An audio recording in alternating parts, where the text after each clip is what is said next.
बिस्मिल्लाहिर्रहमानिर्रहीम।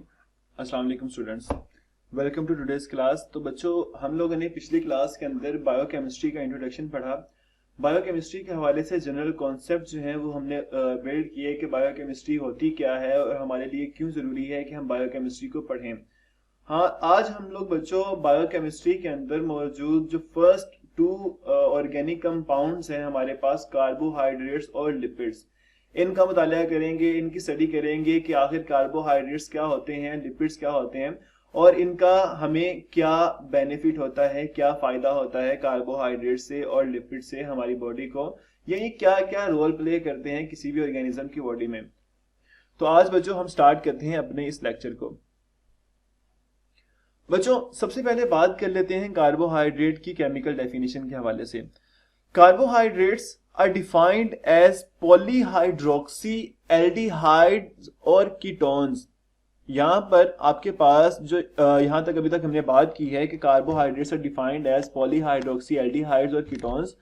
तो पॉलीहाइड्रोक्सी का मतलब ये है कि इनके अंदर जो हाइड्रोक्सिल ग्रुप हैं they are more than one.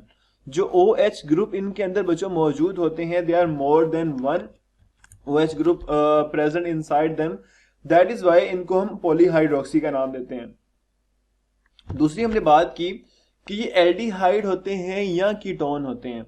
तो बच्चों, एल्डिहाइड और कीटोन के अंदर डिफरेंस देखने के लिए हम इस डायग्राम को देखते हैं जो हमारे सामने मौजूद है। सबसे पहले हम लोग कार्बन के साथ जब एक ऑक्सीजन डबल बॉन्ड बनाकर स्ट्रक्चर मेंटेन करता है तो उसे हम कार्बोनाइल ग्रुप कहते हैं। अगर इस कार्बोनाइल ग्रुप के एक साइड पर हाइड्रोजन और दूसरी साइड पर एक अल्काइल ग्रुप लगा हो तो इसको बेटा हम एल्डिहाइड का नाम देंगे।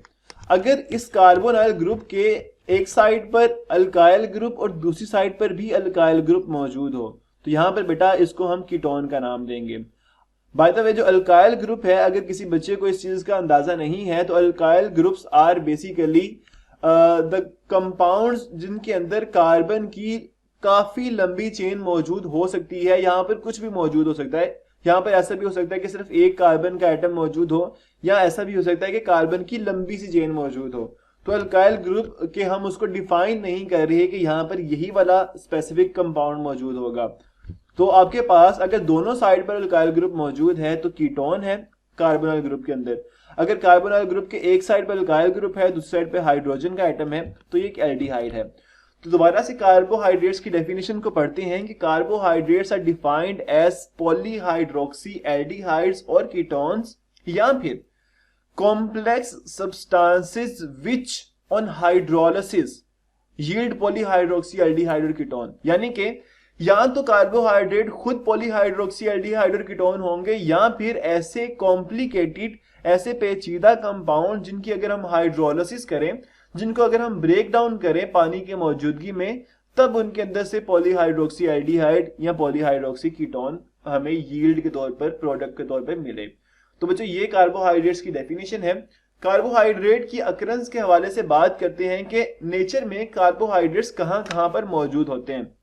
तो बच्चों, नेचर में जो कार्बोहाइड्रेट है आपको तमाम लिविंग ऑर्गेनिजम्स के अंदर अबंडेंटली काफी ज्यादा अमाउंट में देखने को मिल जाते हैं। ऐसा क्यों है? कार्बोहाइड्रेट, सबसे पहले बात करते हैं प्लांट्स की। तो प्लांट्स के अंदर जो कार्बोहाइड्रेट हैं they are present in the form of cellulose. Cellulose की शक्ल में कार्बोहाइड्रेट प्लांट्स में मौजूद होते हैं।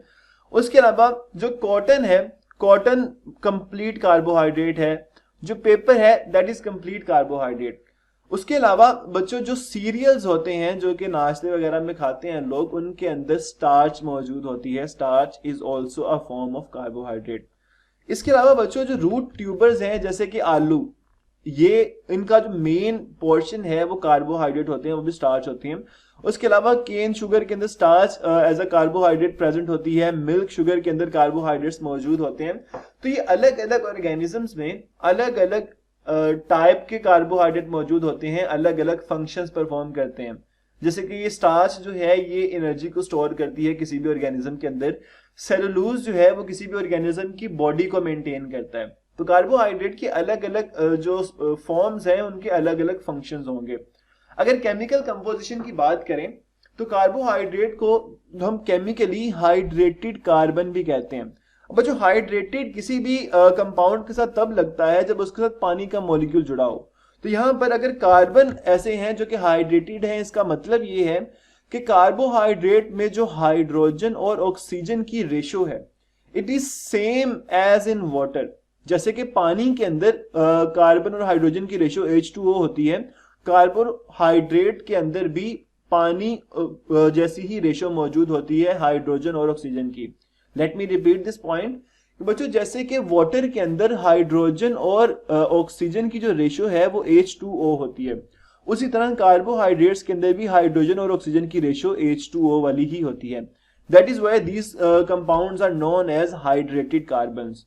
अगर इनके जनरल फॉर्मूला की बात करें तो CxH2OY, यहां पर ये जो जनरल फॉर्मूला है इनका, जो X है, X is the whole number.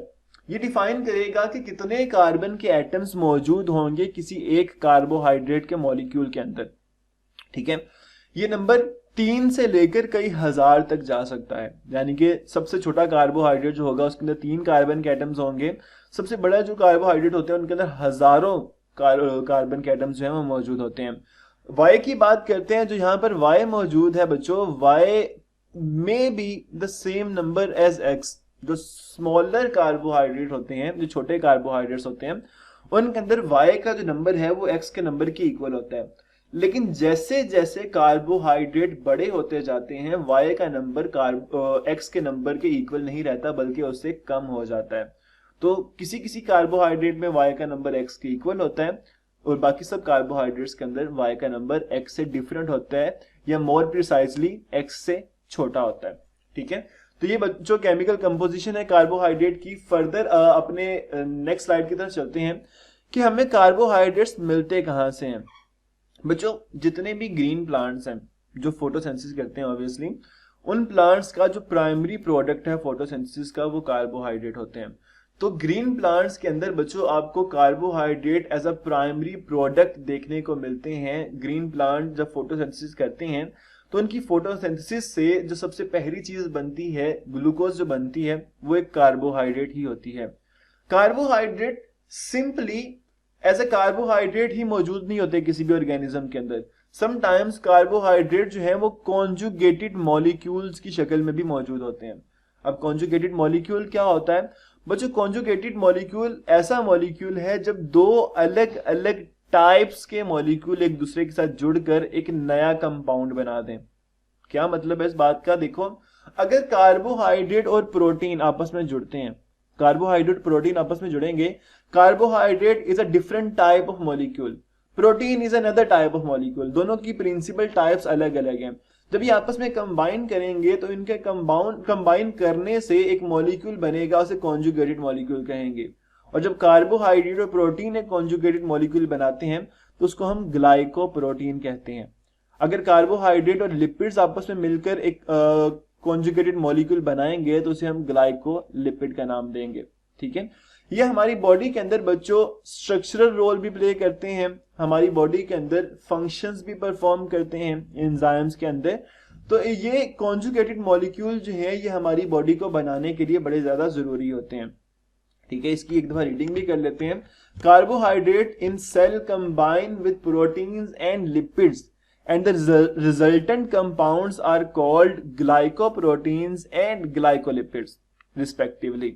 ठीक है, तो glycoproteins and glycolipids have structural role in the extracellular matrix of animal and bacterial cell wall. तो जो हमारे एनिमल और बैक्टीरिया की सेल वॉल का जो एक्स्ट्रा सेलुलर मैट्रिक्स होता है वहां पर इन मॉलिक्यूल्स के स्ट्रक्चरल रोल्स होते हैं, ये स्ट्रक्चरल रोल परफॉर्म करते हैं वहां पर। ठीक है, उसके बाद बच्चों हमारे पास जो टॉपिक आता है वो है लिपिड्स का। लिपिड क्या होते हैं? लिपिड के ऊपर बात करते हैं। Lipids are a heterogeneous group of compound. Heterogeneous यानी कि इनकी अलग अलग जो टाइप्स हैं, इनकी अलग अलग शक्लें देखने को मिलती हैं हमें इन्वायरमेंट के अंदर। ठीक है, These are heterogeneous group of compounds related to fatty acid. अब बेटो फैटी एसिड क्या होता है? फैटी एसिड को समझना हमारे लिए जरूरी है। तो फैटी एसिड को एक दफा ड्रॉ करके देखते हैं कि हमारे पास बच्चों अगर एक मॉलिक्यूल मौजूद है, मॉलिक्यूल है COOH का। तो आप लोगों ने पहले ही इस चीज को पढ़ा हुआ है कि this is a carboxylic acid या कार्बोक्सिलिक ग्रुप। अगर ये जो कार्बोक्सिलिक ग्रुप है ये किसी ऐसे मॉलिक्यूल के साथ जुड़ा हो जो कि कार्बन की लंबी चेन रखता है, अल्काइल ग्रुप है। इस R का मतलब है कि यहां पर काफी लंबी कार्बन की चेन मौजूद हो सकती है।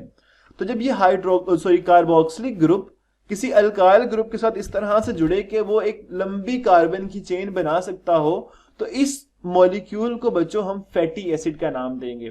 तो जो लिपिड्स हैं, lipids are a heterogeneous group of compound, यानी कि इनकी अलग अलग शक्लें देखने को हमें मिलती हैं जो कि रिलेट करती हैं फैटी एसिड से। ठीक है बच्चों, पिछले लेक्चर में हम लोगों ने ये बात की थी कि lipids are insoluble in water. जब हम वाटर की प्रॉपर्टीज को पढ़ रहे थे हमने ये बात की थी कि जो लिपिड्स होते हैं वो पानी के अंदर इनसोल्युबल होते हैं, इसी वजह से ये हमारी सेल मेम्ब्रेन्स को बनाने के काबिल होते हैं। और जो लिपिड्स हैं वो सोल्युबल होते हैं ऑर्गेनिक सॉल्वेंट के अंदर। ऑर्गेनिक सॉल्वेंट कौन कौन से हैं? These are ether, alcohol, chloroform और benzene. These solvents are organic solvent. और लिपिड इन ऑर्गेनिक सॉल्वेंट में सोल्युबल होते हैं, वो पानी में सोल्युबल नहीं होते, पानी में डिसॉल्व नहीं हो सकते। ठीक है, लिपिड्स की जो एग्जांपल्स हैं वो फैट, ऑयल, वैक्सेस और कोलेस्ट्रॉल की हैं। बच्चों इसी पॉइंट को कि लिपिड जो है वो पानी में इनसोल्युबल है, इसको हम यहाँ पर दोबारा से थोड़ी डिटेल में देख लेते हैं कि लिपिड जो है वो हाइड्रोफोबिक होते हैं। हाइड्रोफोबिक का मतलब समझना जरूरी है। हाइड्रोफोबिक बच्चों एक ऐसा मॉलिक्यूल जो कि पानी से दूर भागता है।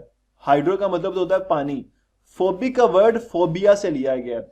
फोबिया का मतलब होता है फियरिंग, डरने वाला, यानी कि दूर भागने वाला, रिपेल करने वाला।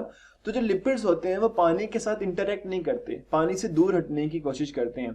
दैट इज वाई हमारी जो सेल मेम्ब्रेन्स हैं उनके अंदर लिपिड्स मौजूद हैं, वो हमारी सेल मेम्ब्रेन के स्ट्रक्चर को मेंटेन करने की एबिलिटी रखते हैं। अगर हमारी सेल मेम्ब्रेन के अंदर जो लिपिड्स हैं वो पानी में डिसॉल्व हो सकते होते हैं, तो जैसे ही हमारी सेल मेम्ब्रेन पानी के साथ कांटेक्ट में आती, फौरन से लिपिड डिसॉल्व हो जाते और जो ऑर्गेनिजम्स हैं वो उनकी डेथ हो जाती। तो लिपिड इस वजह से हमारी सेल मेम्ब्रेन को मेंटेन करने की एबिलिटी रखते हैं। ठीक है, दूसरी ये चीज कि लिपिड के अंदर बच्चों एक बॉन्ड, कार्बन हाइड्रोजन बॉन्ड की जो प्रोपोर्शन है वो बहुत ज्यादा होती है। ठीक है, जो कार्बन हाइड्रोजन बॉन्ड है, this bond is used to store energy.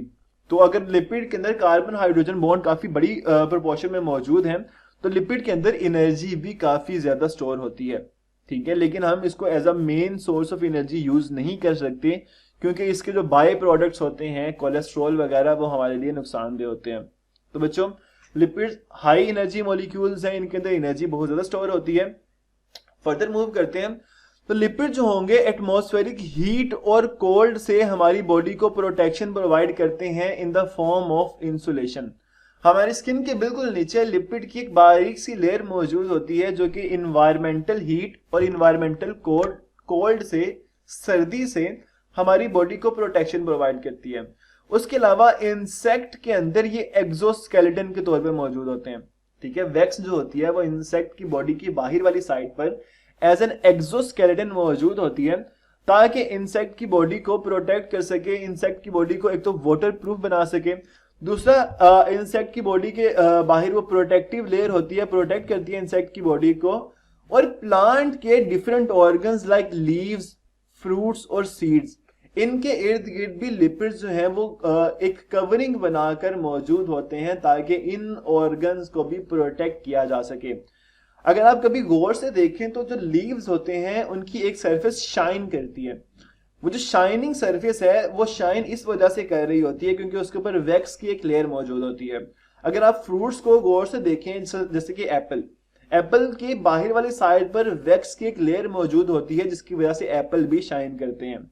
और सीड्स के अंदर भी जो लिपिड्स हैं वो मौजूद होते हैं ताकि जब सीड ने ग्रो करना है तो उसको एनर्जी प्रोवाइड कर सकें। तो बच्चों आज के सेशन को हम यहाँ पर वाइंड अप करेंगे। इसको अपनी बुक से लाजमी पढ़ लीजिएगा ताकि ये जो कॉन्सेप्ट हैं वो आप लोगों को समझ आ जाए। बच्चों अपना ख्याल रखिएगा।